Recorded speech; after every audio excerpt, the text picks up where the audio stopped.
A bill has been submitted in both chambers, one in the Senate, one in the House, to remove the tax associated with the National Firearms Act. I want to tell you all about it. First, you've heard me talking about precious metals and telling you that experts were calling for record high gold. Well, it's here. Gold has broken through the $2,300 an ounce level. Will it stop there? Nobody knows. But those same experts are calling for gold to reach $3,200 an ounce or higher. And silver is rising as well. I bought my gold from Lear Capital last year, and I'm up over 21% on my purchase of gold and silver. It's pretty clear that the dollar is losing value. Remember, every time they print more dollar bills, ours lose value. And since 2020, every buck in our wallet has lost 24%. So probably more than that now, of purchasing power. That's why I bought gold and silver, because it holds value and it can increase in value as well. Call my friends at Lear Capital, 1-800-260-5075, or head over to LearGG.com and check out that option there. They will ask you, they'll answer all your questions. Just go ahead and ask. And ask if they still have that $3,200 gold report that I've been telling you about for weeks. Give them a call today, 1-800-260-5075. Again, 1-800-260-5075. Or head over to LearGG.com. Thanks to Lear Capital. Appreciate y'all. All right, y'all. Let's talk about this. It's called the Rifle Act. First, I'm going to give you the press release. Then I'll show you what the bill says. We need to pay attention to what it says, of course, because there's something in there that I'm in favor of repealing the whole damn thing. Here's the press release. This was actually released on Wednesday. It says Tom Cotton and colleagues introduced bill to repeal tax on certain firearm purchases. Senator Tom Cotton today introduced the Repealing Illegal Freedom and Liberty Excises Act, or the Rifle Act, and that legislation would remove the burdensome tax imposed on firearms regulated under the National Firearms Act.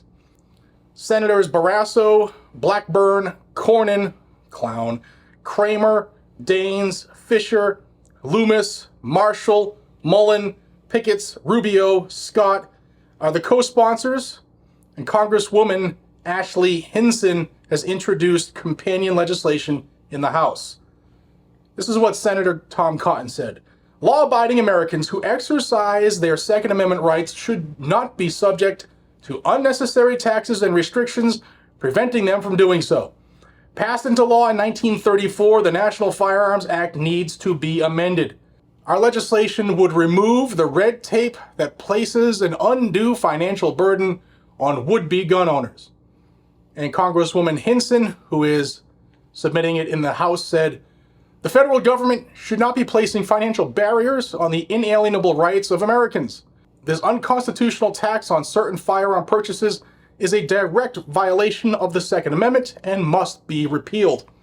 As the Biden administration and Democrats push proposals that unfairly target law-abiding gun owners, I will continue to stand up for Iowans' rights to keep and bear arms. Now, they also included this background. The 1934 National Firearms Act regulates short-barreled shotguns and rifles, fully automatic firearms, suppressors, and a catch-all category of explosives. In addition to background checks and registration, NFA-regulated items have a $200 tax. The ATF has acknowledged the tax was intended to curtail, if not prohibit, transactions of firearms.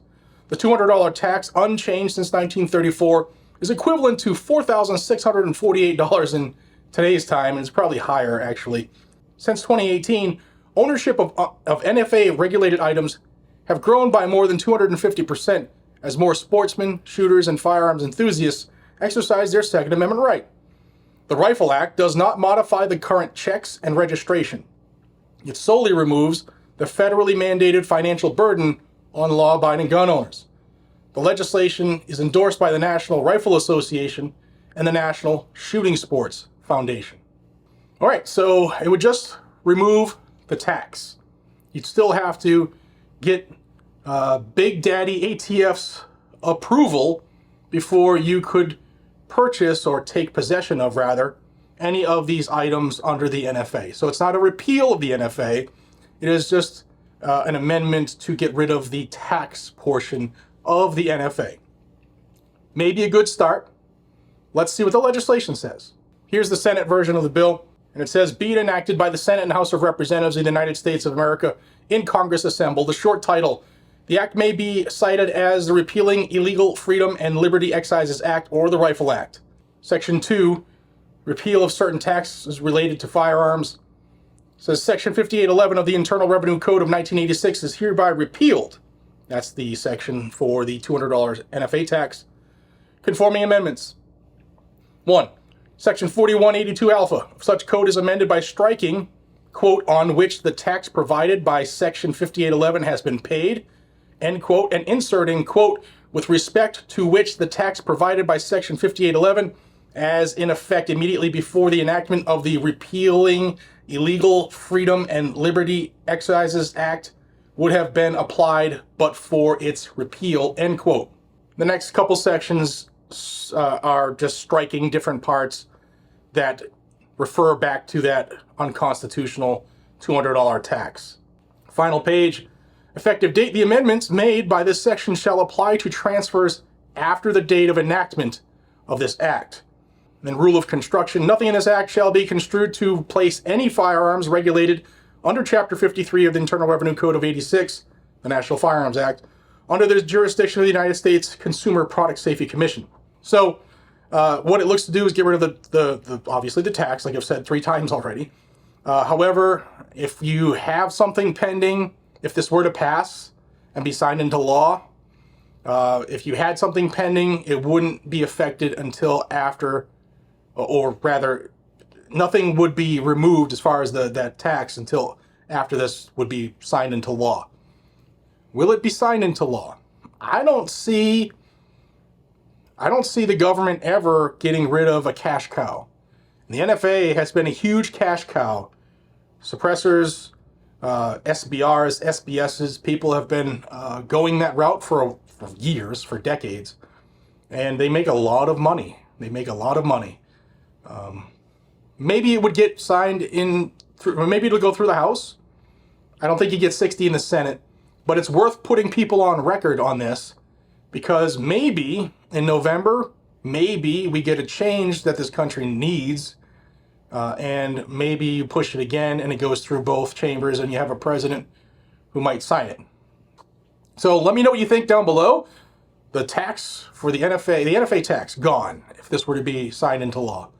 Let me know, y'all. I would love that. What about you? And please consider subscribing to Guns and Gadgets to stay in the know. I'll bring you all this information when stuff drops. Just like I did the live stream late last night when we got the temporary restraining order on ATF's new rule, engage in the business, looking to make everybody get an FFL before they can sell their own firearm, and also have universal background checks as a byproduct. If you haven't seen that video, it's floating above. Check it out. It's a big win. And if you follow along when I read it, it sounds like that judge is looking to do an injunction on June 2nd. Appreciate y'all. Be safe, stay vigilant, carry a gun to keep you, your friends, your family, your community safe. You're your own first responder. Don't ever forget that. Keep your kids, keep your wife, keep your mom, keep your dad, keep your husband safe. Carry that firearm. Take care.